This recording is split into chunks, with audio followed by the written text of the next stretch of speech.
Marcelo Hernandez Castillo is a writer and immigration advocate. When he was 5 years old, he and his parents crossed the border from Zacatecas, Mexico, to the California Central Valley. His parents made sure he understood what it meant to be undocumented. I had always known kindergarten, first grade, second grade. I have vivid memories of crossing the border, and I knew what we were doing. They didn't have to tell me, okay, so this is going to be a game that we're going to be playing, They didn't have to sugarcoat it. I am grateful that they didn't sugarcoat it. That my parents never really hid any of it from me. And, different parents have different motives for why they do certain things. Some parents do want to protect their children. They don't want to have their children lead a life of hiding, lead a life of continual burden. And so the fact that they didn't sugarcoat it made me into the kind of person that I am today. Marcelo's father was deported when he was young, and ICE came back to their house years later looking for his father because of a clerical error. Miraculously, they did not take anyone from his family that time, but he feared they would come again. He was always nervous about yearly school exams, not because he worried he might fail, but because they might ask for a social security number. This has really messed me up, internally. And I've gone through years and years of therapy to try to understand and change a lot of the behaviors that have been ingrained into me. And so I guess the kind of person that I've become now is somebody who is hypervigilant, who is untrustworthy of anybody, who can't ask for help, who is suspicious of everybody, who's nervous, who sometimes is in shambles, but gets stuff done. The way it's affected my writing is seen directly with my first book. My writing tends to be very obscure. It tends to be very withdrawn. It holds back a lot of information. It doesn't hold the reader's hand. It doesn't really tell a linear story. It's very imagistic. It's very surreal. Narrative has an aspect of almost like confession, and I've always been reticent to tell too much about myself. So the writing too followed that same trajectory of suspicion of the reader, of withdrawing, of trying to tell you a lot with as little as possible, trying to control what you see of me.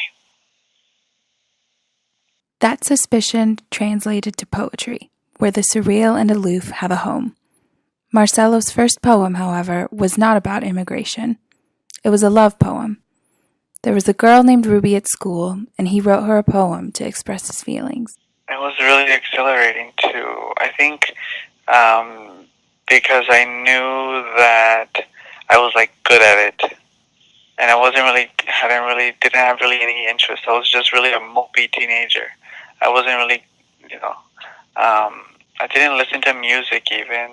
Everybody, even who didn't have anything, at least had their other teenager friends who didn't have anything, and at least had their common music or their common books or nerdy things. I didn't even have that because I withdrew, from everyone or everything, and I didn't really have an identity whatsoever. And so when I wrote that, I was this feels good. Because I felt it like it was mine. And so I think that was a little hook.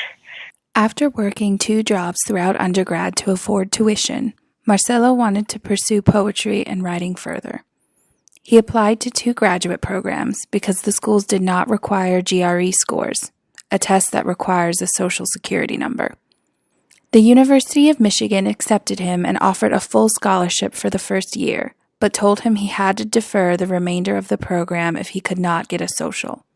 He needed to teach at Michigan in order to keep the scholarship.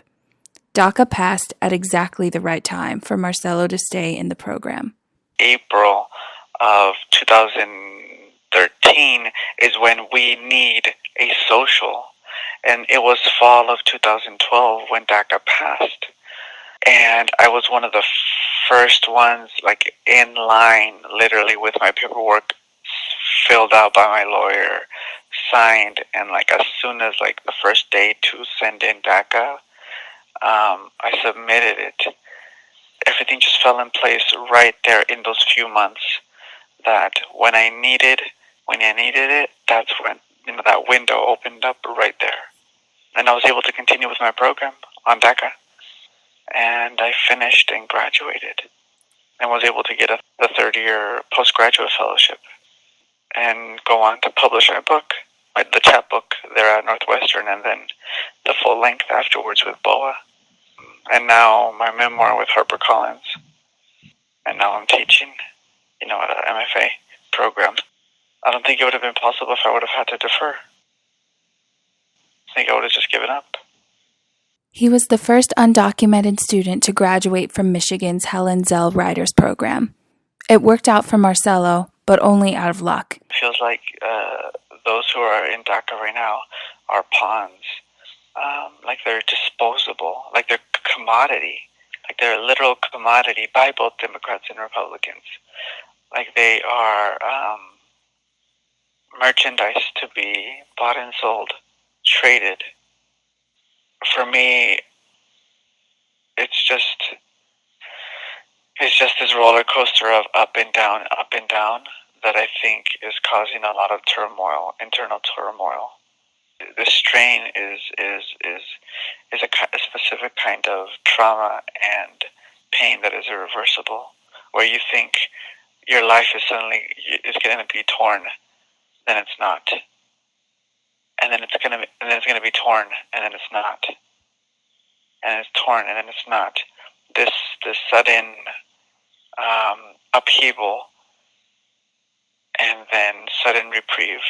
Upheaval and sudden reprieve is so damaging, and that's what kind of my next book is about. It's not necessarily talking about like the politicization of the moment, but what the politicization of the moment has done to the interior of a person.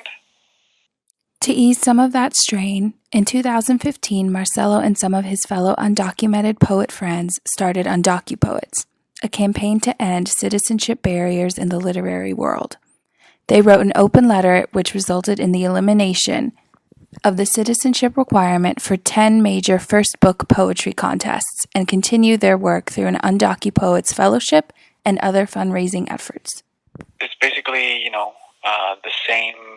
the exclusionary tenets of the nation state and citizenship were replicated in the literary community, and nobody was acknowledging that. So we needed to address it. Our fellowship that we've established, that we are in our third year now, partnered with Amazon, a fellowship to help curb the cost of submission fees for 5 undocumented poets. Marcelo's book Sensontle, chapbook Dulce, and many other poems and essays are published. He is now naturalized.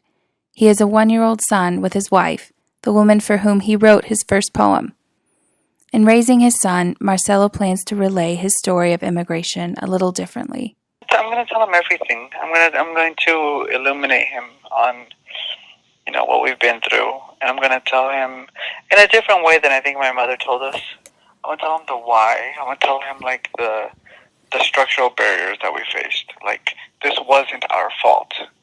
Like, it wasn't our fault that we were poor. It wasn't our fault that we didn't have papers. Our situation now is different.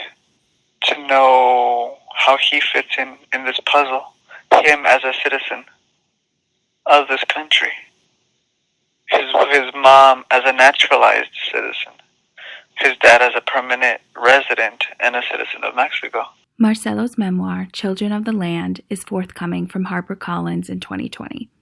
Reporting for Voces de la Frontera, Medill, I'm Josie Torres.